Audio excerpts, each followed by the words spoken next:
Today, we begin exploring one of the most transformative periods in world history, the era of global contact and conquest from 1400 to 1700.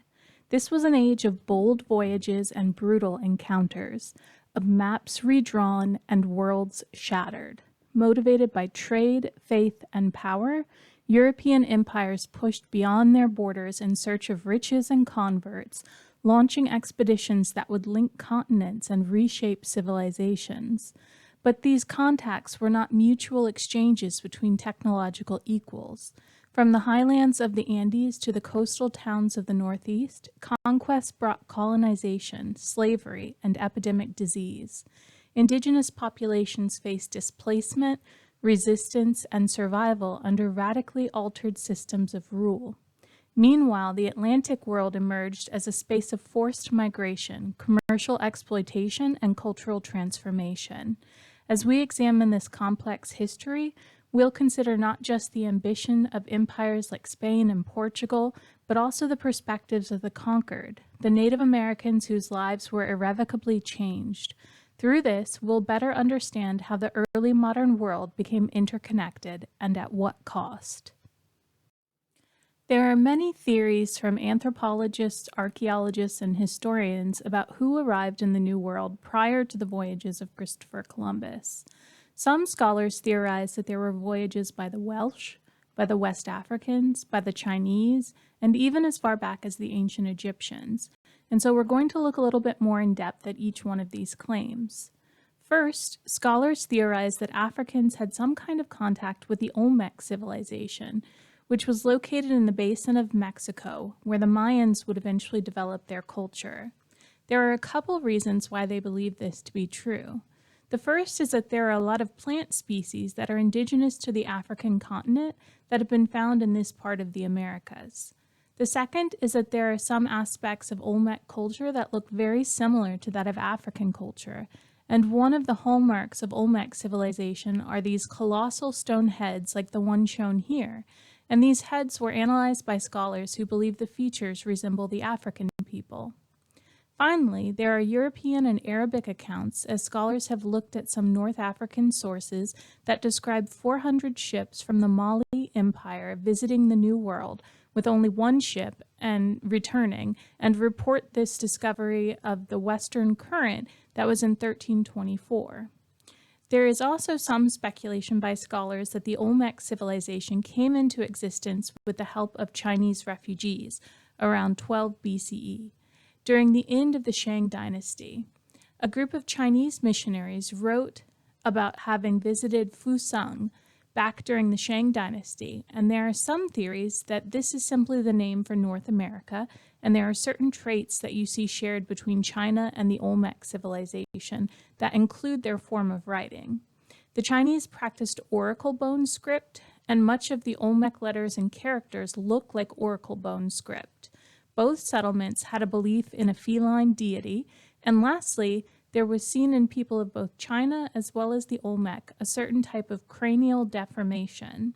In 1885, scholars also discovered a Chinese vase tangled in the roots of a 300-year-old tree in the Olmec area. Next is contact between Egypt and the Americas. Well-respected pathologist Svetlana Bolobanova has taken samples from mummies and tested their hair, their bones, and their soft tissues in order to discover what kind of chemicals were in their bodies. And she surprisingly found each of the mummies had traces of nicotine and cocaine in their systems, and some have actually been found buried with bags of coca leaves or with a wad of it in their cheek. All tested positive for cocaine, and so in 1992 she tested hundreds of mummies from places like Egypt, the Sudan, China, and Germany, and these mummies would have been alive anywhere from 800 to 3,000 years ago. Now, she found nicotine showing up almost everywhere, and then in about a third of the mummies, she found coca or traces of cocaine. Coca and nicotine are indigenous to the Americas, so this means the Egyptians must have had some kind of contact with the indigenous people. Finally, we have the Vikings, some of the greatest sailors in world history. There are legends of the Norse reaching the New World long before Columbus ever set sail, and those legends are now beginning to become fact as the historical data comes to light to support them. It's now pretty widely accepted by historians that in 986 CE, a Viking expedition was blown off its course by a severe storm when it was on its way from Iceland to Greenland, and that's probably the first time that Europeans laid eyes on the North American continent, and they probably sailed along Newfoundland Island, though there are some people who think they may have sailed all the way down to Maine. And although the first group didn't really have an interest in founding any colonies in the New World, there is a later Viking that you have probably heard of who did. Years after the first expedition, Leif Erikson set out for new land, which he named Finland, and therefore it was several hundred years before any colonies were actually founded by the British, and the Vikings had already established themselves in this new world. The colony is thought to have been short-lived, though, because it was probably in part due to the fact that it was very vast and remote, and there were many attacks of Native American people in the area. It's possible that the Vikings actually explored as far south as the St. Lawrence River at the border between the US and Canada, and given this very compelling evidence for their discovery, many historians have still refused to give any credit to the Vikings for this, because their new knowledge did not go any further than their own families, and they never really established themselves in the New World. That brings us to talking more about European arrival, which comes after all these other waves of immigrants or explorers to the New World. Western Europe is really the group that leads the push into the New World during the Age of Exploration. They do so right after recovering at the end of the Middle Ages. They're coming out of the Dark Ages, and they've really been dealing with lots of difficulties. One of these difficulties includes the bubonic plague, which you might know as the Black Death in the early 1330s.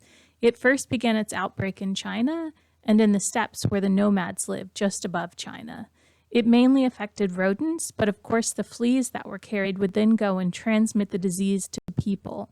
This plague caused a fever, and you would get this very painful swelling of your lymph glands called buboes.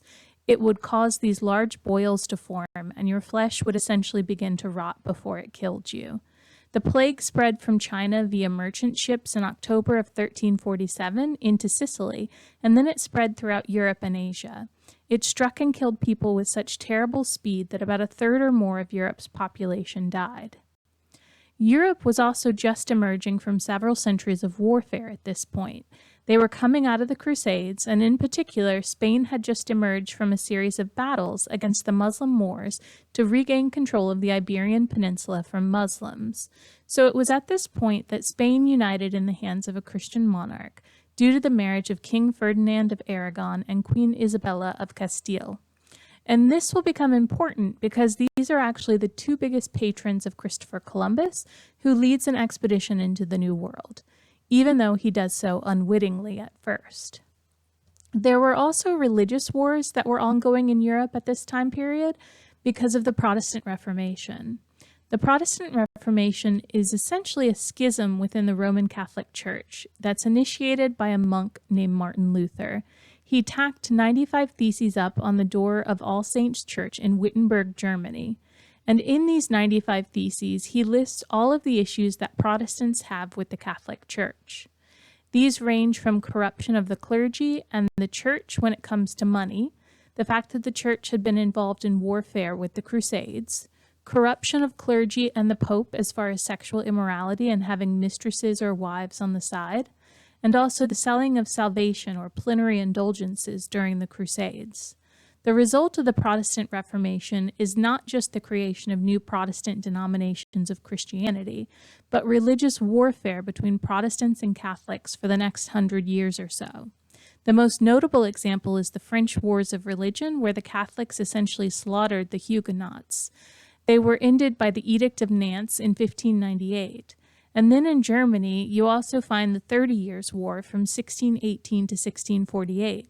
And during this time period, 30% of Germany's population actually dies, as they're fighting over religion and they're killed either from warfare or because of disease and famine. This doesn't end until the Peace of Westphalia. The foundation of the British colonies that later become America is highly influenced by this Protestant Reformation because the Puritans and the Pilgrims who initially settle the land are members of Protestant sects who do not believe that the Protestant Reformation has gone far enough to actually transform the Catholic Church into one they would be proud of.